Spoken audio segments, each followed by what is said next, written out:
ನಮಸ್ಕಾರ. ಇವತ್ತಿನ ನಮ್ಮ ಚರ್ಚೆಯ ವಿಷಯ ವಿಳಂಬ ಮಾಡುವಿಕೆ. ಇಂಗ್ಲಿಷ್ನಲ್ಲಿ ಪ್ರೊಕ್ರಾಸ್ಟಿನೇಷನ್ ಅಂತೀವಲ್ಲ, ಅದೇ. ಇದು ಬಹುಶಃ ನಮ್ಮಲ್ಲಿ ಪ್ರತಿಯೊಬ್ಬರಿಗೂ ಒಂದಲ್ಲ ಒಂದು ಹಂತದಲ್ಲಿ ಕಾಡಿರುವ ಸಮಸ್ಯೆ. ಡ್ಯಾರಿಯಸ್ ಫೋರುಕ್ಸ್ ಅವರ ಡೂ ಇಟ್ ಟುಡೇ ಪುಸ್ತಕದಲ್ಲಿ ಒಂದು ಮಾತು ನನ್ನನ್ನು ಬಹಳ ಯೋಚನೆ ಮಾಡೋ ಹಾಗೆ ಮಾಡ್ತು. ಅವ್ರು ಹೇಳ್ತಾರೆ, ಹೆಚ್ಚಿನ ಜನ ಸೋಲೋದು ಅವರಲ್ಲಿ ಟ್ಯಾಲೆಂಟ್, ಬುದ್ಧಿ ಅಥವಾ ಅವಕಾಶ ಇಲ್ಲ ಅಂತಲ್ಲ, ಬದಲಾಗಿ ಮಾಡಬೇಕಾದ ಕೆಲಸವನ್ನು ಮುಂದೆ ಹಾಕೋದ್ರಿಂದ ಸೋಲ್ತಾರೆ ಅಂತ. ಇದು ಕೇಳೋಕೆ ಸಿಂಪಲ್ ಅನಿಸಿದ್ರು ಇದರಲ್ಲಿರೋ ಪವರ್ ಅಷ್ಟಿಷ್ಟಲ್ಲ. ಹೌದು, ನಿಜ. ಯಾಕಂದ್ರೆ ಇದು ಕೇವಲ ಚೆನ್ನಾಗಿ ಕೆಲಸ ಮಾಡಿ ಅಥವಾ ಹಾರ್ಡ್ ವರ್ಕ್ ಮಾಡಿ ಅಂತ ಹೇಳೋ ವಿಷಯ ಅಲ್ಲ. ಅದಕ್ಕಿಂತ ತುಂಬಾನೇ ಆಳವಾದದ್ದು. ನಮ್ಮ ಇವತ್ತಿನ ಚರ್ಚೆಯ ಉದ್ದೇಶ ಕೂಡ ಅದೇ. ಯಾವುದು ಮುಖ್ಯವೋ ಅದನ್ನು ಸರಿಯಾದ ಟೈಮ್ನಲ್ಲಿ ಮಾಡೋದು ಹೇಗೆ ಅನ್ನೋದ್ರ ಬಗ್ಗೆ ಮಾತಾಡೋದು. ಕೆಲಸ ಮುಂದೂಡಿದಾಗ ಆ ಕ್ಷಣಕ್ಕೆ ಅಬ್ಬಾ ರಿಲ್ಯಾಕ್ಸ್ ಆದೆ ಅಂತ ಅನ್ನಿಸ್ಬೋದು. ನಾಳೆ ಮಾಡೋಣ ಬಿಡು ಅನ್ನೋದು ತುಂಬಾನೇ ಸುಲಭ. ಆದರೆ ಆ ನಾಳೆ ಅನ್ನೋದು ಅದು ಯಾವತ್ತೂ ಬರೋದಿಲ್ಲ. ಅದರ ಬದಲು ನಮ್ಮೊಳಗೆ ಒತ್ತಡ, ಬೇಜಾರು ಮತ್ತು ಇದನ್ನು ಮುಗಿಸ್ಲಿಲ್ಲವಲ್ಲ ಅನ್ನೋ ಒಂದು ಅಪೂರ್ಣತೆಯ ಭಾವನೆ ಬೆಳೀತಾ ಹೋಗುತ್ತೆ. ಕರೆಕ್ಟ್. ಹಾಗಾಗಿ ಇವತ್ತಿನ ನಮ್ಮ ಗುರಿ ಸ್ಪಷ್ಟವಾಗಿದೆ. ಈ ವಿಳಂಬದ ಹಿಂದಿರುವ ಸೈಕಾಲಜಿ ಏನು ಅಂತ ಅರ್ಥ ಮಾಡ್ಕೊಳ್ಳೋದು ಮತ್ತು ಇದನ್ನ ದಾಟಿ ಮುಂದೆ ಹೋಗ್ಲು ಕೆಲವು ಪ್ರಾಕ್ಟಿಕಲ್ ಟೆಕ್ನಿಕ್ಸ್ಗಳನ್ನ ಕಲಿಯೋದು. ಈ ಪುಸ್ತಕದಲ್ಲಿರೋ ಐಡಿಯಾಗಳು ತುಂಬಾ ಸರಳ, ಆದ್ರೆ ಅಷ್ಟೇ ಪರಿಣಾಮಕಾರಿ. ಸರಿ, ಹಾಗಿದ್ರೆ ಶುರು ಮಾಡೋಣ. ಪುಸ್ತಕದ ಮೊದಲ ಮತ್ತು ಬಹುಮುಖ್ಯ ಅಂಶ ನನ್ನ ಪ್ರಕಾರ ವಿಳಂಬ ಅಂದ್ರೆ ಸೋಮಾರಿತನ ಅಲ್ಲ ಅನ್ನೋದು. ಅದೊಂದು ತಪ್ಪಿಸಿಕೊಳ್ಳುವಿಕೆ, ಅಂದ್ರೆ ಅವಾಯ್ಡೆನ್ಸ್ ಅಂತ ಹೇಳ್ತಾರೆ. ಕಷ್ಟದ ಕೆಲಸ, ಇಷ್ಟವಿಲ್ಲದ ನಿರ್ಧಾರಗಳು ಅಥವಾ ದೊಡ್ಡ ಜವಾಬ್ದಾರಿಗಳಿಂದ ನಾವು ತಪ್ಪಿಸ್ಕೊಳ್ಳಕ್ಕೆ ಹೀಗ್ ಮಾಡ್ತೀವಿ.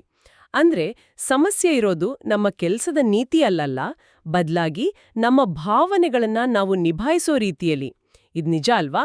100% ನಿಜ. ಹೌದು. ಇದಕ್ಕೊಂದು ವೈಜ್ಞಾನಿಕ ಕಾರಣನೂ ಇದೆ.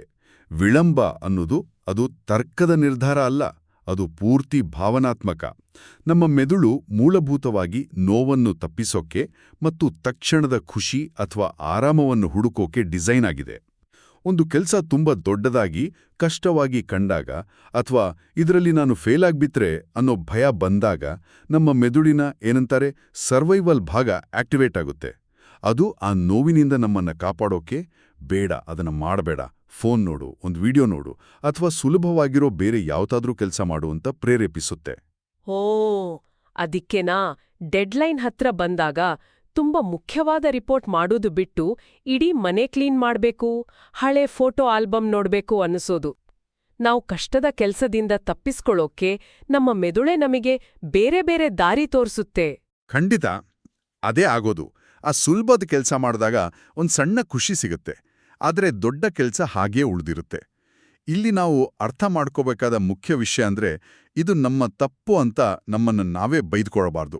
ಇದೊಂದು ಮಾನವ ಸಹಜ ಗುಣ. ಹೀಗಾಗುತ್ತೆ ಅಂತ ಒಪ್ಕೊಳ್ಳೋದೆ ನಮ್ಮ ಮೇಲಿರೋ ಆ ಅವಮಾನ, ಆ ಗಿಲ್ಟ್ ಫೀಲಿಂಗ್ನಿಂದ ಹೊರಬರೋಕೆ ಮೊದಲ ಹೆಜ್ಜೆ. ನಾವು ಸೋಮಾರಿಗಳಲ್ಲ, ನಾವು ಕೇವಲ ನೋವನ್ನು ತಪ್ಪಿಸಲು ಪ್ರಯತ್ನಿಸ್ತಿದ್ದೇವೆ ಅಷ್ಟೇ.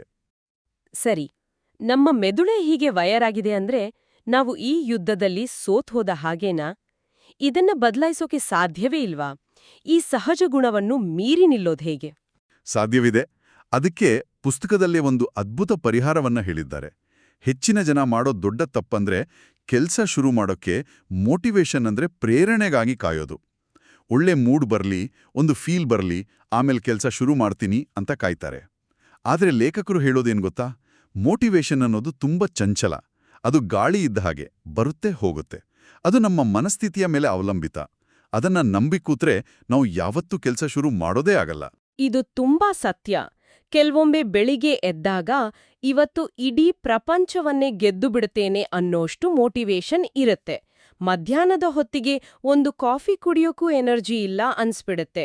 ಹಾಗಿದ್ರೆ ಮೋಟಿವೇಶನ್ ಮೇಲೆ ಡಿಪೆಂಡ್ ಆಗೋಕ್ಕಾಗಲ್ಲ ಅಂದ್ರೆ ನಾವ್ಯಾವ್ದ್ರ ಮೇಲೆ ಡಿಪೆಂಡ್ ಆಗ್ಬೇಕು? ಶಿಸ್ತಿನ ಮೇಲೆ, ಡಿಸಿಪ್ಲಿನ್. ಇದೇ ಪುಸ್ತಕದ ಕೇಂದ್ರ ಬಿಂದು. ಪ್ರೇರಣೆ ಒಂದು ಭಾವನೆಯಾದ್ರೆ ಶಿಸ್ತು ಒಂದು ಕೌಶಲ್ಯ. ಈ ವ್ಯತ್ಯಾಸವನ್ನು ನಾವು ಅರ್ಥ ಮಾಡಿಕೊಳ್ಳಬೇಕು. ಭಾವನೆಗಳು ನಮ್ಮ ನಿಯಂತ್ರಣದಲ್ಲಿ ಇರೋದಿಲ್ಲ, ಆದರೆ ಕೌಶಲ್ಯವನ್ನು ನಾವು ಅಭ್ಯಾಸ ಮಾಡಿ ಬೆಳೆಸ್ಕೊಳ್ಳಬಹುದು. ಶಿಸ್ತು ಅಂದ್ರೆ ನಮಗೆ ಕೆಲಸ ಮಾಡಲು ಮನಸ್ಸಿರಲಿ ಇಲ್ಲದಿರಲಿ ನಾವು ಮಾಡಲೇಬೇಕಾದ ಕೆಲಸವನ್ನು ಮಾಡೋದು. ಜಗತ್ತಿನ ಯಶಸ್ವಿ ಜನರನ್ನ ನೋಡಿ, ಅವರು ಯಾವಾಗ್ಲೂ ಮೋಟಿವೇಟೆಡ್ ಆಗಿರ್ತಾರೆ ಅಂದ್ಕೊಂಡ್ರೆ ಅದು ತಪ್ಪು. ಅವ್ರಿಗೂ ಬೇಜಾರಾಗತ್ತೆ, ಸುಸ್ತಾಗುತ್ತೆ. ಆದರೆ ಅವರು ತಮ್ಮ ಭಾವನೆಗಳಿಗಿಂತ ತಮ್ಮ ಕಮಿಟ್ಮೆಂಟ್ಗೆ ಹೆಚ್ಚು ಬೆಲೆ ಕೊಡ್ತಾರೆ. ಶಿಸ್ತು, ಮೋಟಿವೇಶನ್ ಇಲ್ಲದಿದ್ದಾಗ್ಲೂ ನಮ್ಮ ಕೈ ಹಿಡಿಯುತ್ತೆ. ನೀವು ಹೇಳಿದ್ದು ಕೇಳಿ ಅಥ್ಲೀಟ್ಗಳ ನೆನಪಾಗುತ್ತೆ. ಒಬ್ಬ ವರ್ಲ್ಡ್ ಕ್ಲಾಸ್ ರನ್ನರ್ ಪ್ರತಿದಿನ ಬೆಳಿಗ್ಗೆ ಚಳಿಯಲ್ಲಿ ಎದ್ದು ಓಡೋಕೆ ಫೀಲ್ ಬರುತ್ತೆ ಅಂತ ಕಾಯೋದಿಲ್ಲ. ಅದು ಅವರ ದಿನಚರ್ಯೆಯ ಭಾಗ. ಅದು ಅವರ ಮೂಡ್ ಮೇಲೆ ನಿಂತಿರುವ ಆಯ್ಕೆಯಲ್ಲ, ಅದು ಅವರ ಐಡೆಂಟಿಟಿಯ ಭಾಗ. ಇಲ್ಲಿ ಇನ್ನೊಂದು ರೋಚಕವಾದ ತಿರುವಿದೆ ಅಂತ ಪುಸ್ತಕದಲ್ಲಿ ಹೇಳಿದ್ದಾರೆ ಅಲ್ವಾ. ನಾವ್ ಅಂದ್ಕೊಳ್ಳೋದು ಮೊದಲು ಮೋಟಿವೇಶನ್, ಆಮೇಲೆ ಆಕ್ಷನ್ ಅಂತ. ಆದ್ರೆ ವಾಸ್ತವ ತದ್ವಿರುದ್ಧ. ಮೊದಲು ಆಕ್ಷನ್, ನಂತರ ಮೋಟಿವೇಶನ್. ಇದು ತಲೆ ಕೆಳಗಾಗಿದೆ ಅಂತ ನಮಗೆ ಅನಿಸಬಹುದು, ಆದ್ರೆ ಇದೇ ಸತ್ಯ. ನಾವು ಕೆಲಸ ಮಾಡಲು ಶುರು ಮಾಡಿದಾಗಲೇ ಪ್ರೇರಣೆ ತಾನಾಗೇ ಹುಟ್ಕೊಳ್ಳುತ್ತೆ. ಒಂದು ಸಣ್ಣ ಹೆಜ್ಜೆ ಇಟ್ಟು ನೋಡಿ. ಉದಾಹರಣೆಗೆ, ಒಂದು ದೊಡ್ಡ ಆರ್ಟಿಕಲ್ ಬರೀಬೇಕು ಅಂತ ಅಂದ್ಕೊಳ್ಳಿ. ಶುರು ಮಾಡೋಕೆ ಭಯ ಆಗತ್ತೆ. ಆದರೆ ಸರಿ, ಬರೀ ಒಂದೇ ಒಂದು ಪ್ಯಾರಾಗ್ರಾಫ್ ಬರೀತೀನಿ ಅಂತ ಶುರು ಮಾಡಿದ್ರೆ, ಆ ಮೊದಲ ಹೆಜ್ಜೆ ಇಟ್ಟ ಮೇಲೆ ಆ ಕೆಲಸದ ಮೇಲಿದ್ದ ಪ್ರತಿರೋಧ, ಆ ಭಯ ಕಡಿಮೆಯಾಗುತ್ತೆ. ಅದರ ಬಗ್ಗೆ ಒಂದು ಸ್ಪಷ್ಟತೆ ಸಿಗುತ್ತೆ. ಆಗ ಸರಿ, ಇನ್ನೊಂದು ಪ್ಯಾರಾಗ್ರಾಫ್ ಬರೆದ್ಬಿಡೋಣ ಅನ್ನೋ ಪ್ರೇರಣೆ ತಾನಾಗೇ ಬರುತ್ತೆ. ವಾವ್! ಅಂದ್ರೆ ಮೋಟಿವೇಶನ್ ಅನ್ನೋದು ಒಂದು ಬೆಂಕಿ ಇದ್ದ ಹಾಗೆ. ಅದು ತಾನಾಗೇ ಹೊತ್ಕೊಳ್ಳಲ್ಲ. ನಾವು ಸಣ್ಣದಾಗಿ ಒಂದೆರಡು ಕಡ್ಡಿಗೀರಿ ಬೆಂಕಿ ಹಚ್ಚಬೇಕು, ಆಮೇಲದು ದೊಡ್ಡದಾಗಿ ಉರಿಯುತ್ತೆ. ಕಾಯುವುದು ನಮ್ಮನ್ನು ಅದೇ ಜಾಗದಲ್ಲಿ ಸಿಕ್ಕಾಕೊಂಡ್ರೆ ಪ್ರಾರಂಭಿಸುವುದು ಒಂದು ಹೊಸ ಶಕ್ತಿಯನ್ನು ಹುಟ್ಟುಹಾಕುತ್ತೆ. ಇದು ನಾನು ಯೋಚನೆ ಮಾಡ್ತಿದ್ದ ರೀತಿಗಿಂತ ಸಂಪೂರ್ಣ ಉಲ್ಟಾ. ಈ ಪ್ರಾರಂಭಿಸುವುದು ಅನ್ನೋ ಐಡಿಯಾ ಪುಸ್ತಕದ ಶೀರ್ಷಿಕೆ ಇಂದು ಮಾಡು ಅನ್ನೋದಕ್ಕೆ ನೇರವಾಗಿ ಸಂಬಂಧಿಸಿದೆ ಅಲ್ವಾ? ಫೀಲ್ ಬಂದಾಗ ಮಾಡು ಅಂತ ಅಲ್ಲ, ಇಂದೇ ಮಾಡು ಅಂತ. ಎಕ್ಸಾಕ್ಟ್ಲಿ. ಇದರ ಹಿಂದಿರುವ ತತ್ವ ತುಂಬ ಸರಳ. ನಾಳೆ, ಮುಂದಿನ ವಾರ ಅಥವಾ ಸರಿಯಾದ ಸಮಯ ಬಂದಾಗ ಅಲ್ಲ. ಇಂದು ನಾನು ಈ ಕೆಲಸವನ್ನು ಒಂದು ಹೆಜ್ಜೆ ಮುಂದೆ ತಗೊಂಡು ಹೋಗೋಕೆ ಯಾವ ಒಂದು ಸಣ್ಣ ಕೆಲಸ ಮಾಡಬಹುದು ಅಂತ ನಮ್ಮನ್ನ ನಾವೇ ಕೇಳ್ಕೊಳ್ಳೋದು. ಇದು ಆ ದೊಡ್ಡ ಕೆಲಸದ ಬಗೆಗಿನ ಮಾನಸಿಕ ಒತ್ತಡವನ್ನ ತಕ್ಷಣ ಕಡಿಮೆ ಮಾಡುತ್ತೆ. ಒಂದು ದೊಡ್ಡ ಪರ್ವತ ಹತ್ತಬೇಕು ಅಂದಾಗ ಭಯ ಆಗತ್ತೆ, ಆದರೆ ಇವತ್ತು ಬರೀ ಮೊದಲೇ ಹೆಜ್ಜೆ ಇಡೋಣ ಅಂದಾಗ ಅದು ಸಾಧ್ಯ ಅನ್ಸತ್ತೆ. ಆ ಸಣ್ಣ ಹೆಜ್ಜೆ ಇಟ್ಟಾಗ ಸಿಗೋ ಸಣ್ಣ ಯಶಸ್ಸು ನಮ್ಮ ಆತ್ಮವಿಶ್ವಾಸವನ್ನು ಹೆಚ್ಚಿಸತ್ತೆ. ಇದನ್ನ ಕೇಳಿದ್ರೆ ನಾವು ದೊಡ್ಡ ಗುರಿಗಳನ್ನ ಗೋಲ್ಸ್ ಇಟ್ಕೊಳ್ಳೋದೇ ತಪ್ಪಾ ಅನ್ಸ್ಬಿಡುತ್ತೆ. ಯಾಕಂದ್ರೆ ದೊಡ್ಡ ಗುರಿಗಳೇ ನಮ್ಮನ್ನ ಭಯಪಡಿಸಿ ಕೆಲ್ಸ ಮುಂದೂಡೋ ಹಾಗೆ ಮಾಡುತ್ತೆ ಅಲ್ವಾ? ಇಲ್ಲ, ಗುರಿಗಳನ್ನ ಇಟ್ಕೊಳ್ಳೋದು ತಪ್ಪಲ್ಲ. ಗುರಿಗಳು ನಮಗೆ ದಾರಿ ತೋರಿಸ್ತವೆ. ಆದ್ರೆ ಲೇಖಕರು ಹೇಳೋದು ಕೇವಲ ಗುರಿಗಳ ಮೇಲೆ ಮಾತ್ರ ಗಮನ ಹರಿಸೋದಕ್ಕಿಂತ ಪ್ರತಿದಿನದ ವ್ಯವಸ್ಥೆಗಳ ಸಿಸ್ಟಮ್ಸ್ ಮೇಲೆ ಗಮನ ಹರಿಸೋದು ಹೆಚ್ಚು ಪರಿಣಾಮಕಾರಿ ಅಂತ. ಉದಾಹರಣೆಗೆ, ಒಂದು ಪುಸ್ತಕ ಬರೆಯೋದು ಒಂದು ದೊಡ್ಡ ಗುರಿ. ಅದು ನಮ್ಮನ್ನ ಭಯಪಡಿಸಬಹುದು. ಆದರೆ ಪ್ರತಿದಿನ 500 ಪದಗಳನ್ನು ಬರೆಯೋದು ಒಂದು ವ್ಯವಸ್ಥೆ. 6 ಪ್ಯಾಕ್ ಆಬ್ಸ್ ಮಾಡೋದು ಒಂದು ಗುರಿ. ಆದರೆ ಪ್ರತಿದಿನ 20 ನಿಮಿಷ ವ್ಯಾಯಾಮ ಮಾಡೋದು ಒಂದು ವ್ಯವಸ್ಥೆ. ಈ ವ್ಯವಸ್ಥೆ ನಮ್ಮ ನಿಯಂತ್ರಣದಲ್ಲಿರುತ್ತೆ. ನಾವು ಪ್ರತಿದಿನ ಆ ಸಣ್ಣ ಕೆಲಸವನ್ನು ಮಾಡಿದಾಗ ಅದು ನಮಗೆ ಸ್ಥಿರತೆಯನ್ನು ಕೊಡುತ್ತೆ. ಗುರಿ ತಲುಪ್ತೀವೋ ಇಲ್ವೋ ಅನ್ನೋ ಒತ್ತಡಕ್ಕಿಂತ ಇವತ್ತಿನ ನನ್ನ ಕೆಲಸವನ್ನು ನಾನು ಮಾಡಿದೆ ಅನ್ನೋ ಸಮಾಧಾನ ಮುಖ್ಯ.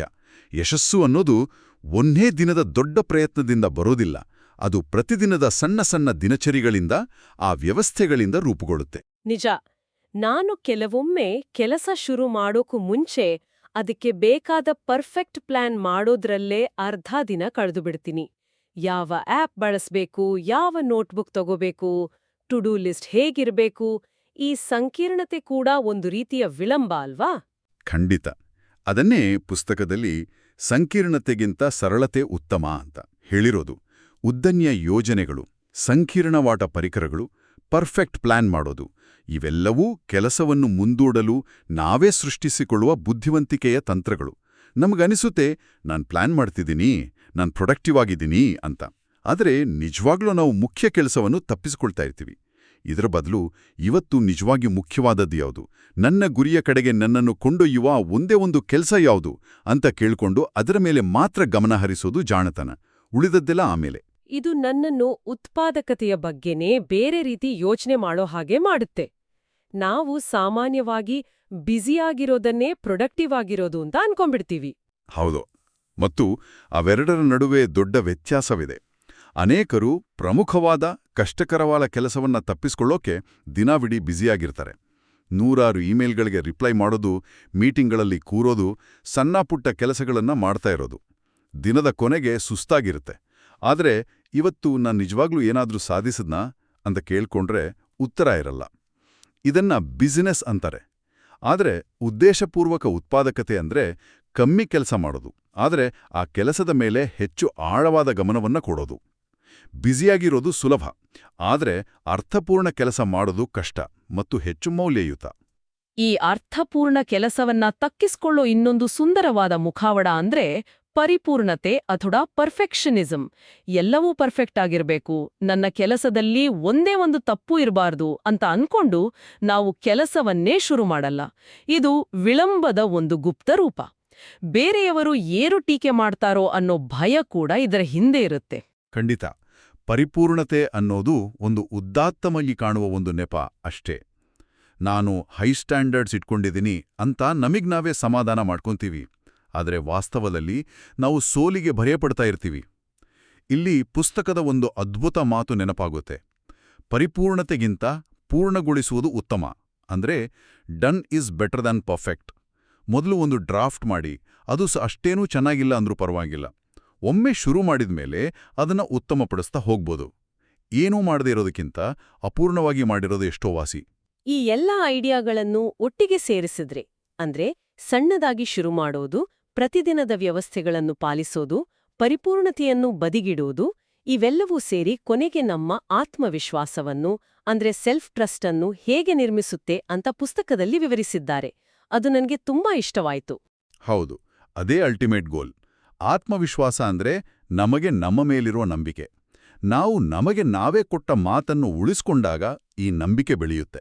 ಇವತ್ತು ನಾನು 500 ಪದ ಬರೀತೀನಿ ಅಂತ ಹೇಳಿ ಅದನ್ನ ಬರ್ದಾಗ ನಮ್ಮ ಮೆದುಳಿಗೆ ಒಂದು ಸ್ಪಷ್ಟ ಸಂದೇಶ ಹೋಗುತ್ತೆ. ನಾನು ಹೇಳದ ಹಾಗೆ ನಡೆಯಬಲ್ಲೆ, ನನ್ನ ಮಾತುಗಳಿಗೆ ಬೆಲೆ ಇದೆ ಅಂತ. ಇದು ನಾವು ಕನ್ನಡಿ ಮುಂದೆ ನಿಂತು ಹೇಳಿಕೊಳ್ಳೋ ಯಾವುದೇ ಅಫರ್ಮೇಷನ್ಸ್ ಮಂತ್ರಗಳಿಗಿಂತ ಹೆಚ್ಚು ಶಕ್ತಿಶಾಲಿ. ಸಣ್ಣ ಸಣ್ಣ ಮಾತುಗಳನ್ನು ಪ್ರತಿದಿನ ಪಾಲಿಸೋದು ದೊಡ್ಡ ಭರವಸೆಗಳನ್ನು ಕೊಟ್ಟು ಮುರಿಯೋದಕ್ಕಿಂತ ಹೆಚ್ಚು ಮೌಲ್ಯಯುತ. ವಿಳಂಬ ಅನ್ನೋದು ನಾವು ನಮಗೇ ಕೊಡುವ ಭರವಸೆಗಳನ್ನು ಪದೇ ಪದೇ ಮುರಿಯುವ ಚಟ. ಅದರಿಂದ ನಮ್ಮ ಮೇಲಿನ ನಂಬಿಕೆಯೇ ಹೊರಟೋಗುತ್ತೆ. ಅದ್ಭುತವಾಗಿ ಹೇಳಿದ್ರಿ.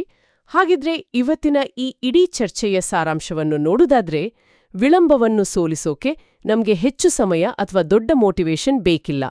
ಇರುವ ಸಮಯವನ್ನು ಉತ್ತಮವಾಗಿ ಬಳಸಿಕೊಳ್ಳಬೇಕು ಅಷ್ಟೇ. ವೀರಾವೇಶದ ಪ್ರಯತ್ನಗಳ ಬದಲು ಸಣ್ಣ ಸ್ಥಿರವಾದ ಕ್ರಮಗಳು ಸಾಕು.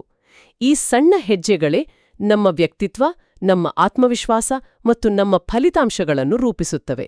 ಯಾವುದೇ ಕೆಲಸ ಮಾಡಲು ಉತ್ತಮ ಸಮಯ ಯಾವಾಗಲೋ ಒಂದು ದಿನ ಅಲ್ಲ, ಅದು ಇಂದೇ. ಖಂಡಿತ. ಕೇಳುಗರಿಗೆ ಒಂದು ಅಂತಿಮ ಚಿಂತನೆಯೊಂದಿಗೆ ಈ ಚರ್ಚೆಯನ್ನು ಮುಗಿಸೋಣ. ಪುಸ್ತಕದಲ್ಲಿ ಒಂದು ಅದ್ಭುತವಾದ ಸಾಲಿದೆ. ವಿಳಂಬವು ಜೀವನವನ್ನು ಸದ್ದಿಲ್ಲದೆ ಕದಿಯುತ್ತದೆ, ಕ್ರಿಯೆಯು ಅದನ್ನು ಮರಳಿ ನೀಡುತ್ತದೆ. ನಾವು ಮುಂದೂಡುವ ಪ್ರತಿಯೊಂದು ಕೆಲಸ ನಮ್ಮ ಜೀವನದ ಒಂದು ಸಣ್ಣ ಭಾಗವನ್ನು ಕದ್ದ ಹಾಗೆ. ಅದು ನಮ್ಮ ಕನಸು, ನಮ್ಮ ಆರೋಗ್ಯ, ನಮ್ಮ ಸಂಬಂಧಗಳು ಯಾವುದಾದ್ರೂ ಆಗಿರಬಹುದು. ಹಾಗಾದರೆ ನಾವೆಲ್ಲರೂ ಯೋಚಿಸಬೇಕಾದ ಪ್ರಶ್ನೆ ಇದಾಗಿದೆ. ನಮ್ಮಿಂದ ಮುಂದೂಡಲ್ಪಟ್ಟಿರುವ ಕಳೆದೋಗಿರುವ ಒಂದು ಅರ್ಥಪೂರ್ಣ ಯೋಜನೆಯ ಸಣ್ಣ ಭಾಗವನ್ನು ಮರಳಿ ಪಡೆಯಲು ಇಂದು ಯಾವ ಒಂದು ಸಣ್ಣ ಕ್ರಿಯೆಯನ್ನು, ಕೇವಲ ಒಂದೇ ಒಂದು ಸಣ್ಣ ಹೆಜ್ಜೆಯನ್ನು ನಾವಿಡಬಹುದು? ಆ ಕ್ರಿಯೆ ಏನೇ ಇರಲಿ, ಅದನ್ನು ಇಂದೇ ಮಾಡೋಣ.